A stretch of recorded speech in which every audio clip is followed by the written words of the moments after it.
জ্বালা ধরিয়ে দিয়েছ, দম আছে ভাই।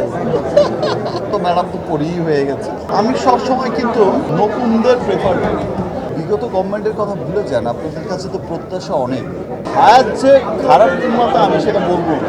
হায়াত অনেক ভালো নির্মাতা, ও অনেক ট্যালেন্টেড একটা ব্যাপারটা হয়ে গেছে, সব কিছুই হয়েছে সময়। দেখো, আমি সবসময় কিন্তু নতুনদের প্রেফার করি। আমি 30টা গল্প শুনে কিন্তু একটা গল্প সিলেক্ট করি।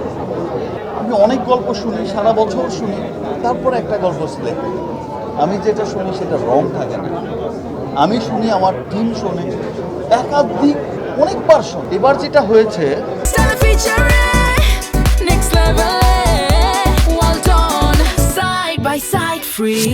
যেমন হৃদয়ের ক্ষেত্রে যেটা বলা হয়েছিল যে হৃদয়ের ছবি করবেন আপনি, তুফান রিলিজ হলো মাত্র, এত বিগ ছবি।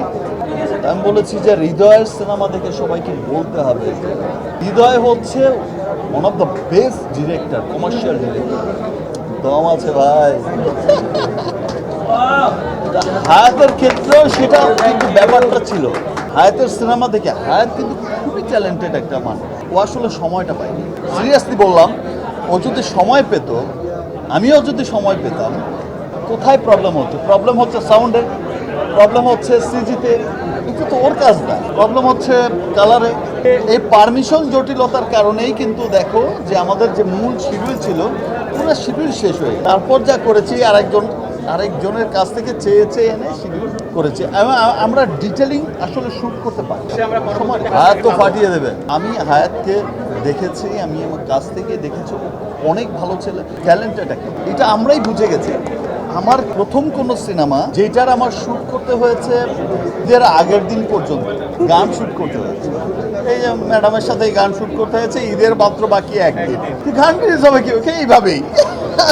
মানে এইরকমভাবে শ্যুট করতে হয়েছে। তারপর এই যে ম্যাডামের সাথে সিনেমা পরিগান করছি, এই পরিগানের সময় হলো কি হয়েছে যে ভাই একদিনে কিন্তু এক শিফটে গান নামাতে হবে। কারণটা কি? টাইম তো নেই, গান তো রিলিজ তো করতে হবে। তো একদিনের গানও ম্যাডামের গান তো ম্যাডাম তো পড়েই হয়ে গেছে। ব্যক্তি শাকিব খান, তারকা শাকিব খানকে শুধু একটা কথাই বলে যে আই লাভ। এবং আমি আমার দেশের শাকিব খানকে আরো পুশ করতে চাই যে আপনি আরো, এখন নতুন গভর্নমেন্ট এসেছে, আমি তাদের কাছেও বলতে চাই যে প্লিজ বিগত গভর্নমেন্টের কথা ভুলে যান, আপনাদের কাছে তো প্রত্যাশা অনেক, মানুষের আশা অনেক। সিনেমা নিয়ে আপনারাও কাজ করেন।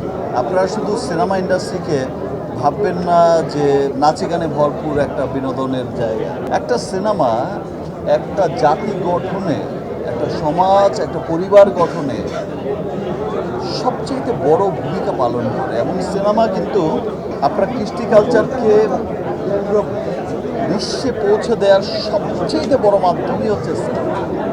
সো এটার দিকে ধ্যান দিন, আদারওয়াইজ আপনার জাতির মেরুদণ্ড শক্তভাবে গড়ে উঠবে না। সো গভর্নমেন্টের কাছে আমিও এইটা চাহিদা, আপনি এটা করেন। আমি তো আর ব্যক্তি শাকিব খান আর বললেন যে তারকা শাকিব খান, ব্যক্তি শাকিব খান তো ভালোবাসে। রাত 12টা বাজে, তারপরে এত খারাপ হয়েছে এটা বলতে পারবো না। ইনফ্যাক্ট এমন তো ব্যাপারটা ছিল কি আছে, দেখো আমার কাছে এমন ব্যাপার ছিল, আমি শুনতে পাচ্ছিলাম যে ভাই ঠিক আছে, আমি নয় 5 দিন ঢুকতে পারলাম না, ম্যাডাম নয় বা হায়াত নয় 5 দিন মাল্টিপ্লেক্সে ঢুকতে পারলাম না, 5 দিনের সবচেয়ে ভালো কে ছিল? কোনোটাই ছিল না।